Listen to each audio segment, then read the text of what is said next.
Hello and welcome to another UltraTech product training session. Today we are talking about the Ultra-Spill Pallet fluorinated models. UltraTech has a number of rotationally molded spill containment pallets.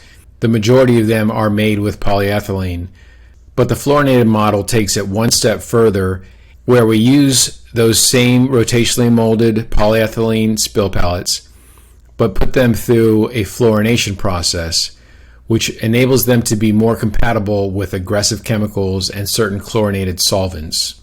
Here is our chemical compatibility guide for polyethylene. You can see there's a number of different chemicals that you can check to see if they are compatible with our standard spill pallets.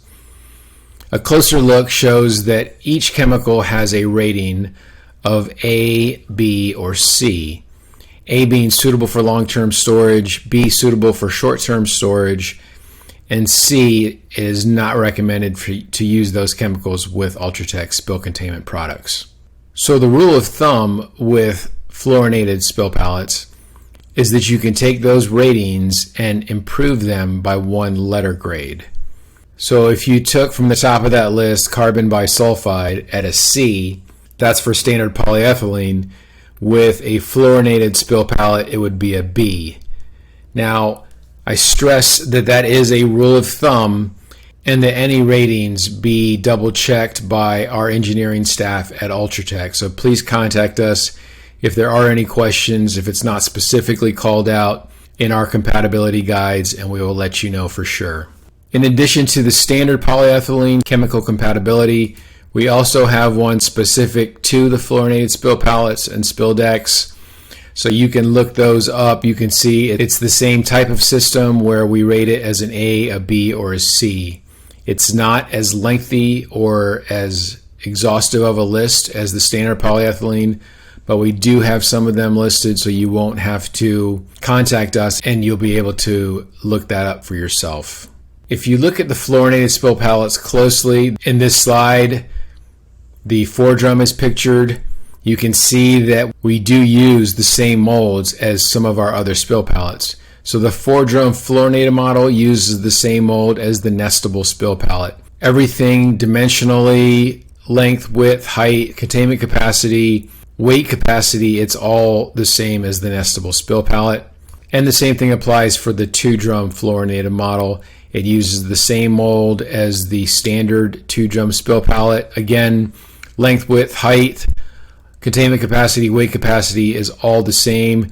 We simply use a light blue resin when we make the fluorinated one instead of the yellow resin that we use for the standard model. As far as specifications for the fluorinated model spill pallets, weight capacity, the 2-drum holds up to 3,000 pounds. The 4-drum holds up to 6,000 pounds. That is uniformly distributed load. And the containment capacity is 66 gallons for both the 2-drum and the 4-drum spill pallets. That number will meet the EPA regulations as well as the SPCC regulations. I will put a link down below in the description to a video that helps to explain the EPA regulations in further detail. They are made with 100% polyethylene, that's fluorinated of course, and they can be moved with either a forklift or a pallet jack. Keep in mind that it is two-way entry for both the 2-drum and the 4-drum models. Applications for the fluorinated model spill pallets will of course be something to do with the chlorinated solvents or aggressive chemicals that they are designed to work with. It's more than likely going to be an indoor application, and that could be in manufacturing, warehousing, chemical processing, property management, auto service, any number of industries where 55-gallon drums of these chlorinated solvents or aggressive chemicals are used. Why would you choose the fluorinated model over one of our other model spill pallets? I think that one's pretty easy. The chemical compatibility just for use with those certain solvents or aggressive chemicals. Why wouldn't you use it? They are relatively expensive. The fluorination process adds considerable cost to them. So unless you have compatibility issues, you probably wouldn't want to look at one of these. Other products to consider if you're looking at spill pallets in general, we have nestable model spill pallets that save a lot of space in shipping or storage. We have very low profile spill containment in the form of spill decks. We have outdoor spill containment with hardtop spill pallets. We have economical spill pallets with the economy models, and we have steel spill pallets for those applications where polyethylene is not the best choice. Thank you for your time. Look for more product training videos on our YouTube channel.